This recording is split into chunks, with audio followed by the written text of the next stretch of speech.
দেশের প্রায় প্রত্যেকটা জেলায় গিয়েই তরুণদের সাথে দেখা হয়েছে, কথা হয়েছে।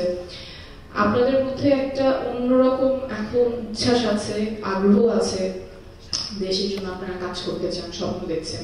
তো আমাদের রাজনীতিবিদ হিসেবে দায়িত্ব হচ্ছে এই তরুণরা যারা দেশের জন্য কাজ করতে চায়, দেশ নিয়ে স্বপ্ন দেখছে, তারা যাতে একটা সুস্থ সুন্দর পরিবেশে রাজনীতিতে সম্পৃক্ত হতে পারে সেই ব্যবস্থাটা করে দেওয়া। এক্ষেত্রে আমরা নাগরিক পার্টি থেকে প্রস্তাব করেছিলাম যে ভোটিং এজটা কমানো, 16তে নিয়ে আসা, কিছু স্ট্রাকচারাল চেঞ্জ যদি না আসে তাহলে আমরা শুধু বলবোই তরুণরা রাজনীতিতে আসা উচিত, নারীরা রাজনীতিতে আসা উচিত, কিন্তু আমরা যদি স্ট্রাকচারালি চেঞ্জ না করি তাহলে সেটা কথার মধ্যেই থেকে যাবে, আবারও বাস্তবায়ন হবে না।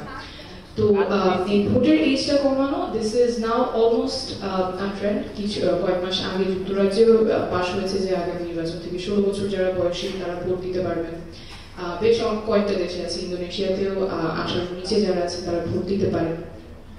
আমরা যেহেতু খুব তরুণ একটা দেশ, ভোট দিতে পারার মাধ্যমে আপনারা গণতান্ত্রিক প্রক্রিয়ার সাথে যুক্ত হয়ে যাবেন। এবং অনেকগুলো রিসার্চ আছে যেখানে দেখা যায় যারা কম বয়সে ভোট দেয় পরবর্তী নির্বাচনগুলোতে তাদের ভোট দেওয়ার প্রবণতা বেশি থাকে। অর্থাৎ ডেমোক্রেটিক প্রসেসে ইয়াং পিপলদেরকে ইনক্লুড করার একটা উপায় তাদেরকে গণতান্ত্রিক প্রক্রিয়ার সাথে যুক্ত করে ফেলা। নারীরা যারা অভ্যুত্থানের সামনে থেকে নেতৃত্ব দিয়েছেন, ঢালাইয়ের সেরা প্রিমিয়ার সিমেন্ট, নারীরা যারা সামনে থেকে নেতৃত্ব দিয়েছেন তাদেরকে অন্তর্ভুক্ত করার প্রয়োজন এবং এই ক্ষেত্রেও একটা স্ট্রাকচারাল চেঞ্জ আনার প্রয়োজন। আমরা জাতীয় নাগরিক পার্টি থেকে প্রস্তাব দিয়েছিলাম যে আমাদের যে সংরক্ষিত আসন আছে সেটা 50 থেকে 100-তে উন্নীত করা, অর্থাৎ মিনিমাম 25% রিপ্রেজেন্টেশন থাকবে জাতীয় সংসদে এবং এটা সরাসরি ভোটের মাধ্যমে আসবে। বর্তমানে যে পদ্ধতি যেখানে দল নমিনেট করছে নারীদেরকে, সেখানে কিন্তু সেই নারী সাংসদের দায়বদ্ধতা দলের সেই নেতার প্রতি থাকে যে তাকে নমিনেশন দিচ্ছে, জনগণের প্রতি থাকে না। এবং যেহেতু তার নিজস্ব আসন নাই, ইভেন সংসদে যাওয়ার পরে তিনি যে তার কনস্টিটিউয়েন্সির কাছে সে কথা বলবেন, তাদের প্রতি দায়বদ্ধতা থাকবে, ভালো করলে তাদের প্রশংসা পাবেন, খারাপ করলে তাদের প্রতি দায়বদ্ধতা থাকবে, সেই ব্যবস্থাটা বর্তমানে নাই।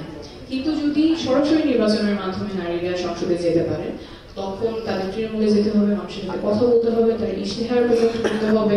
তারপরে যখন সংসদে যাবে, সংসদে যাওয়ার পরে এই মানুষগুলোর সাথে আবার তার যোগাযোগ করতে হবে, যে প্রমিসগুলো তারা করেছিলেন সেটার ভিত্তিতে কাজ করতে হবে। না করতে পারলেও সেখানে দায়বদ্ধতার জায়গা তৈরি হবে। আনফরচুনেটলি এখানেও পলিটিক্যাল পার্টিগুলো একসাথে আসতে পারেনি, কিন্তু এই পরিবর্তনগুলো করার প্রয়োজন তরুণদের জন্য, নারীদের জন্য। আমার মনে হয় এটা শুধুমাত্র নাগরিক পার্টি বা কোনো একটা দলের এজেন্ডা না, এটা ক্রস পার্টিসান একটা ইস্যু হচ্ছে, যেখানে সকল রাজনৈতিক দলের একসাথে কাজ করে কি করে এই বিশাল জনগোষ্ঠীদেরকে আমরা পলিসি মেকিং এ এবং পলিটিক্যাল প্রসেসে অন্তর্ভুক্ত করতে পারি, সেটার জন্য স্ট্রাকচারাল চেঞ্জেস গুলোতে একমত হওয়া। শেষ যে কথাটা বলবো আমাদের প্রবাসী ভাইদের জন্য, ওনারা অভ্যুত্থানে অনেক বড় রোল প্লে করেছিলেন। সেই ক্ষেত্রে অন্তর্বর্তীকালীন সরকারের প্রমিস ছিল যে এই নির্বাচনে তারা ভোট দিতে পারবেন। আবারও যে কথা দিয়ে শুরু করেছিলাম যে পরিকল্পনা হয়, বাস্তবায়নের ক্ষেত্রে পথটা খুব দুর্বল থাকে। প্রবাসী ভোটিং এর ক্ষেত্রেও আমরা বারবার দেখতে পাচ্ছি যে রূপরেখাটা খুব একটা শক্ত না, রেজিস্টার করতে অনেক সমস্যা হচ্ছে। তো এই ক্ষেত্রেও আমাদের যারা বাস্তবায়ন করবেন, ইলেকশন কমিশন, রাজনীতি, এই জায়গাগুলোতেও সচেতন থাকা উচিত এবং সো ইমপ্লিমেন্টেশনের ক্ষেত্রে খুব শক্ত হওয়া উচিত। আর আমরা বিশ্বাস করি যে রাজনীতি আর আগের মতো থাকবে না। আগে যেমন পেশি শক্তির রাজনীতি ছিল, সেই রাজনীতি আর চলবে না। রাজনীতি বদলে গেছে এবং রাজনীতি বদলে গেছে আপনাদের জন্য, যারা নতুন রাজনীতিতে বিশ্বাস করেন, যারা বিশ্বাস করেন যে আমাদের বাংলাদেশের রাজনীতিটা হবে মানুষের জন্য, মানুষের অধিকার রক্ষার জন্য।